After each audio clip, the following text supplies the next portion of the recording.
Hello दोस्तों, welcome to my channel hope is good. I hope कि आप लोग बहुत अच्छे होंगे और पढ़ाई भी आपकी अच्छी चल रही होगी। तो मैं आपके ज़्यादा समय नहीं लूँगा, बस छोटी सी बात आपके साथ शेयर करनी है, जो कि सुप्रीम कोर्ट ऑफ इंडिया का जो एग्ज़ाम है जेसीए का, जिसमें हमारा 8 मार्च हमारी आखिरी डेट थी फॉर्म फिलिंग की। और अब जो है वो पेपर हमारा अप्रैल में, हम उसको मान सकते हैं कि अप्रैल में कंडक्ट हो जाएगा। ठीक है। अब ये जो मैंने अपनी वीडियो डाली है जेसीए की, जितने भी 1 या 2 वीडियो डाली हैं, जो इससे पहले जो एग्ज़ाम था उसमें तो मैंने बहुत सारी वीडियोज़ डाली हैं। अगर आपको किसी भी टॉपिक से रिलेटेड कोई वीडियो सर्च करनी है तो आप मेरे प्लेलिस्ट में जा सकते हैं, वहाँ आपको मिल जाएगा। बट इस बार जो एग्ज़ाम होने वाला है उसमें जो एक नोटिफिकेशन में थोड़ी एरर था, वो इस बात का था कि उन्होंने नेगेटिव मार्किंग के बारे में नहीं बताया था।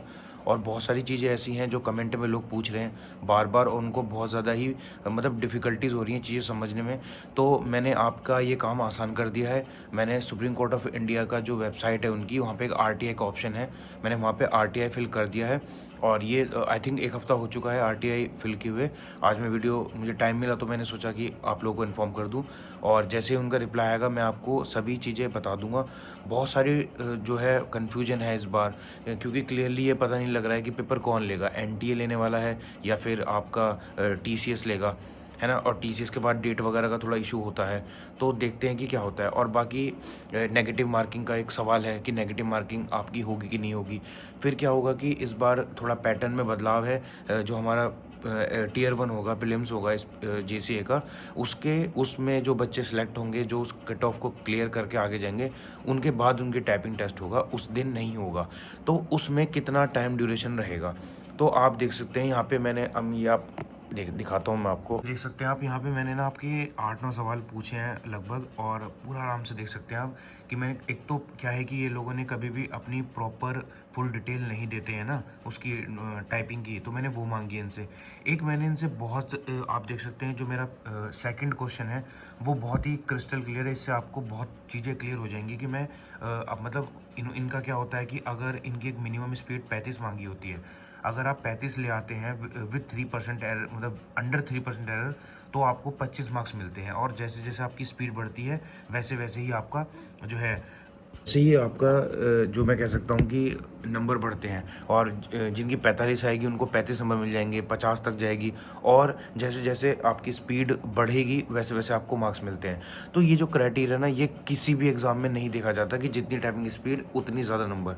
तो हो सकता है कि क्या पता इस बार कुछ चेंज हो ऐसा पैटर्न में, क्योंकि जो जितने भी क्योंकि इससे पहले भी जो पेपर हुए हैं, मतलब सिर्फ लास्ट वाली रिक्रूटमेंट को छोड़ के, उससे पहले भी एक नॉर्मल कट ऑफ होती है, उसको क्लियर करेंगे। और मतलब नॉर्मल स्पीड 35 की लाएगी तो आप क्लियर होंगे। बाकी जो प्री में नंबर होते हैं उसी के बेसिस पे सिलेक्शन होता था, पर पिछले साल उन्होंने कुछ चेंज किया। इस बार वो रहेगा या नहीं रहेगा, ये देखने के लिए मैंने आरटीआई डाला है। फिर मैंने टीसीएस वगैरह के बारे में पूछ लिया कि टीसीएस एग्ज़ाम कौन लेने वाला है, कौन नहीं लेगा। और दूसरा क्या है कि टाइपिंग का जो टेस्ट है, इससे पहले तो ऑनलाइन हुआ था, पर इस बार क्या होगा, ऑफलाइन होगा कि ऑनलाइन होगा, सब चीज़ों के बारे में जो है मैंने पूरे आरटीआई फाइल कर दिया है। और बहुत सारी सवाल ऐसे भी हैं कि फाइनल मेरिट लिस्ट किसके बेसिस पे बनती है।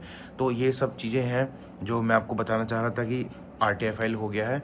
और बाकी और भी कोई इन्फॉर्मेशन होगी ना तो मैं आप लोगों के साथ शेयर करूँगा। हाँ, पर मैं आपको एक थोड़ा सा एक हिंट दे देता हूँ।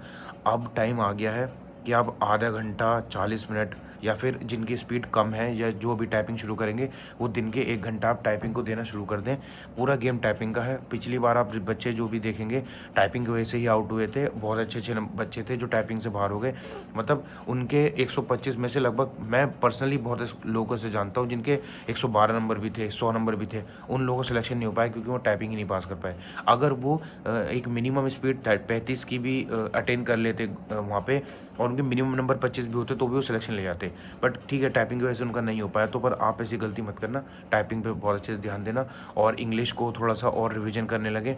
वोकेबलरी के जो जो सेक्शन होता है, बिल्कुल सीजीएल के जो आप देख सकते हैं, आप जो सीजीएल का पैटर्न है इंग्लिश का, मोर और लेस वैसा ही रहता है। और बाकी आप जो सीपीओ के जितने भी पेपर है, दिल्ली पुलिस सीपीओ के अगर टेक्स्ट बुक पे जितने भी पेपर पड़े हुए हैं ना इंग्लिश के, आप उनको लगा लेना बहुत अच्छे से। और इसमें थोड़े से ईडियम्स वगैरह, ईडियम्स हो गए आपके, और आपका वो cab synonyms, one word substitution, ये जो रटने वाली चीज़ें, उनको अभी से करते चले जाइए।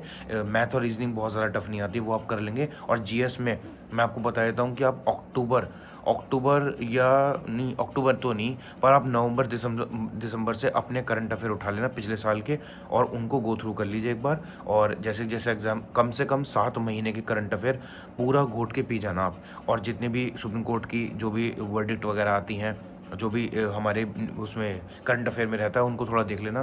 बाकी बाकी पेपर बहुत नॉर्मल रहता है, और बाकी टाइपिंग होता है, फिर इंटरव्यू वगैरह वाली बातें वो तभी करेंगे जब पेपर आएगा। बाकी सभी सभी जो लोग हैं उनको मैं बस ये बोलूँगा कि आप सीरियस हो जाइए, एग्ज़ाम आपको आने वाला है। और कोई भी अपडेट होगा इस supreme court of India JCA से रिगार्डिंग, तो मैं आपको इस तरीके से ही जो है आपको इन्फॉर्म कर दूंगा।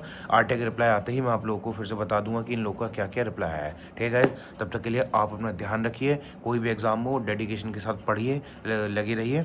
और बस चैनल को सब्सक्राइब कर सकते हैं। एक मेरा टेलीग्राम ग्रुप है होप इज़ गुड, आप वहाँ पर भी ज्वाइन कर सकते हैं कुछ पीडीएफ्स वगैरह के लिए, और वहाँ पे ऐसे के कुछ सैम्पल्स पड़े हुए हैं। और इंस्टाग्राम की आईडी आपकी मैं हमेशा शेयर करता हूँ, गौरव सिंह _GVU। अगर आपको कोई भी प्रॉब्लम हो तो आप डायरेक्टली वहाँ पर जो है डीएम कर लीजिए, मैं आपको जो है वहीं पर आपको हाथों हाथ रिप्लाई दे दूँगा। ठीक है गाइज, और कमेंट में और भी कोई सवाल हो तो आप पूछ सकते हैं। ठीक है, बाय गाइज, टेक केयर।